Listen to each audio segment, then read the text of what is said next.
Morning. There was no lid on this pot.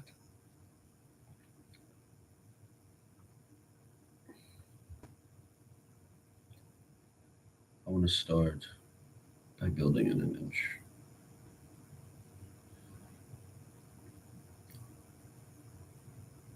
You wake, you wake up, and the first thing people sort of reach for out of a, a habit or sort of a need, sadly, because what this thing we reach for is literally an access point, and it's sort of almost magical in a way, like a wand. It it's more alive than I think we understand it to be, and sometimes we cannot put an end to the consumption and the quantity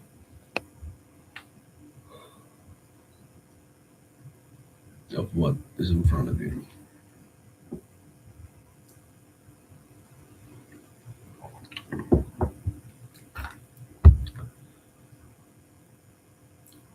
It sort of dulls our palate.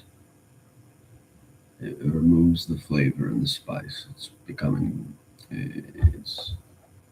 gotten to a point where everything is desensitized because of it. Where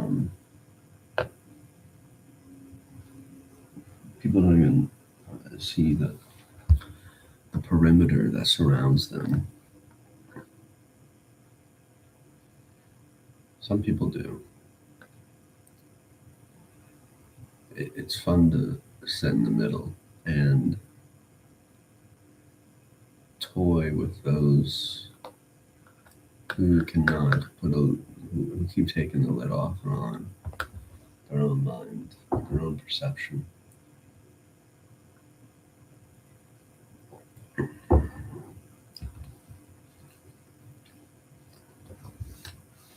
Many never even think about taking the lid off of the pot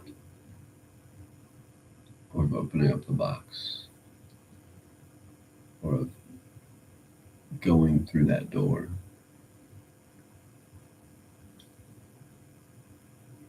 Purely out of the language that has been used to suffocate them into a place, into a position.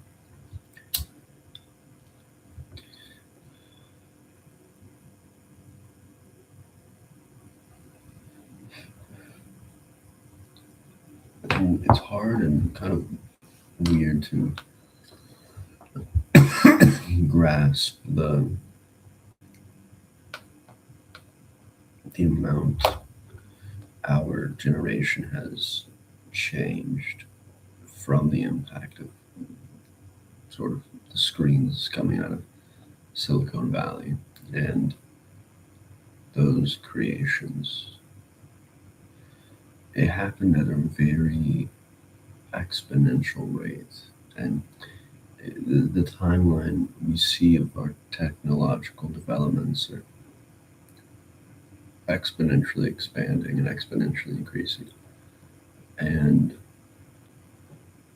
I can only really guess or imagine the impact on a social scale or a cultural scale. I'm not really in a cultural environment right now. Like, I'm not interacting with a lot of other people for a few different reasons, and money being kind of one of them. But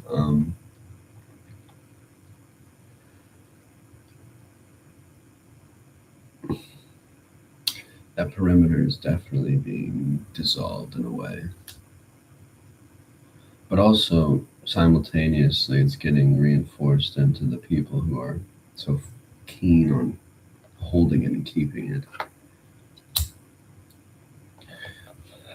That's why the illusion of change can appear so sporadic, because sure, something's changing, like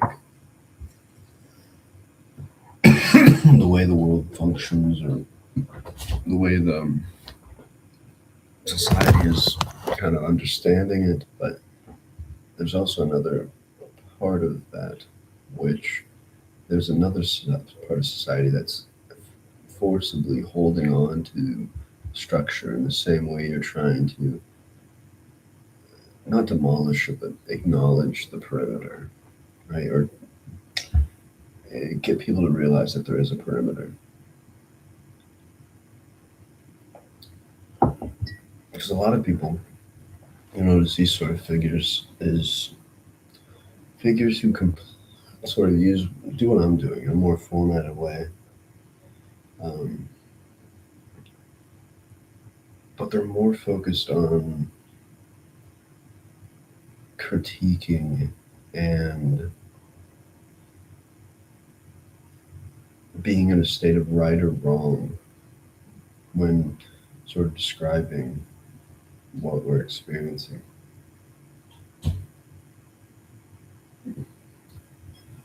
It's hard to get away from the right and wrong and into a sort of what can I do? How can I change this? What don't I like? What do I like?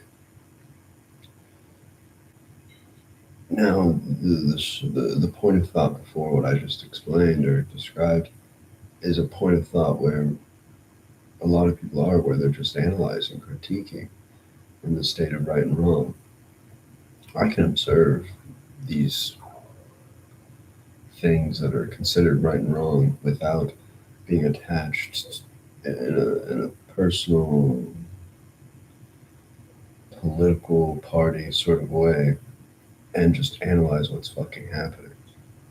Just look at it and be like, okay, that's happening. How can we work on it? How can we change this? But this sort of belief, I think that's being reinforced in a weird way is when you begin to talk and acknowledge not problems, but you acknowledge complexities happening. It doesn't take away from them necessarily, but it doesn't really do anything for them either.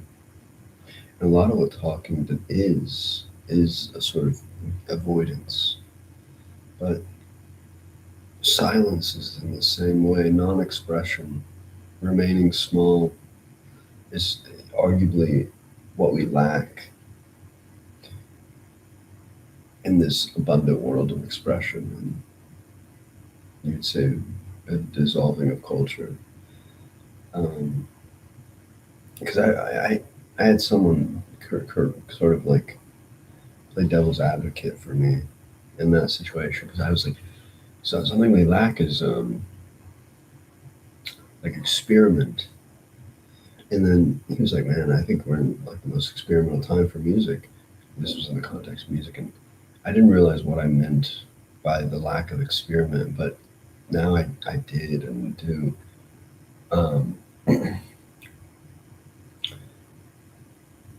It's not that the sounds are not being experimented with, but the places and environments of which hold the music are not being experimented with. And that can translate into a lot of different areas. I think it's really sort of bland and disgusting in a way how there's a lack of just environment. And the most colorful thing ends up being the screen, right?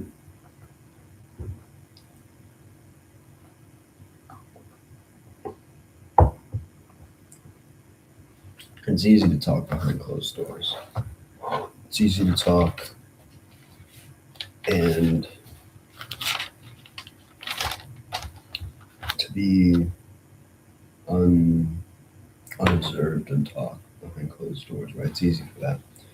But putting yourself out on this platform and speaking in any sort of way immediately makes you a target on any sort of cultural niche you're entering. But I think what I'm talking about in these sort of environment building, sort of this environment I'm trying to build, you need to have a sort of a being of the creation.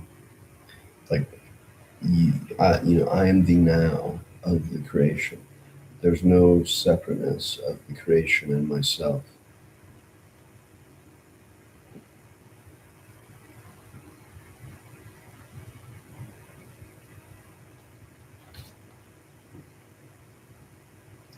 The Westerner believes art is a sometimes thing, Marshall McLuhan said.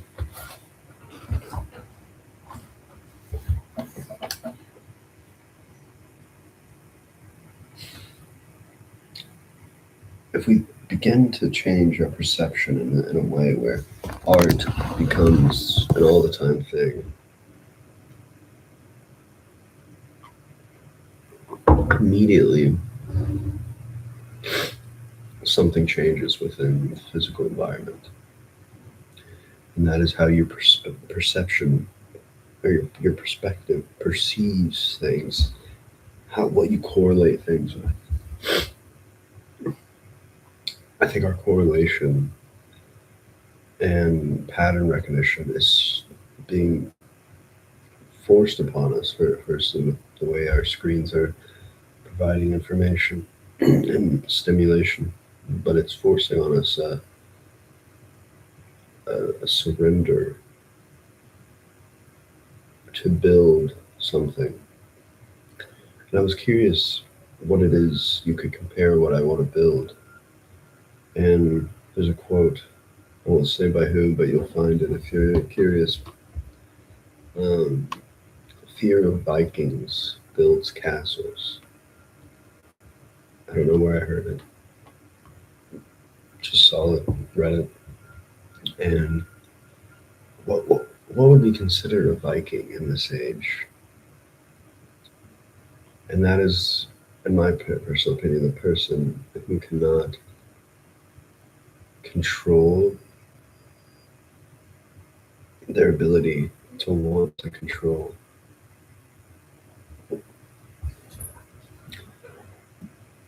The people who are lost in name, excuse me, who are lost in naming or giving form, who cannot play multiple games at once, cannot play a role.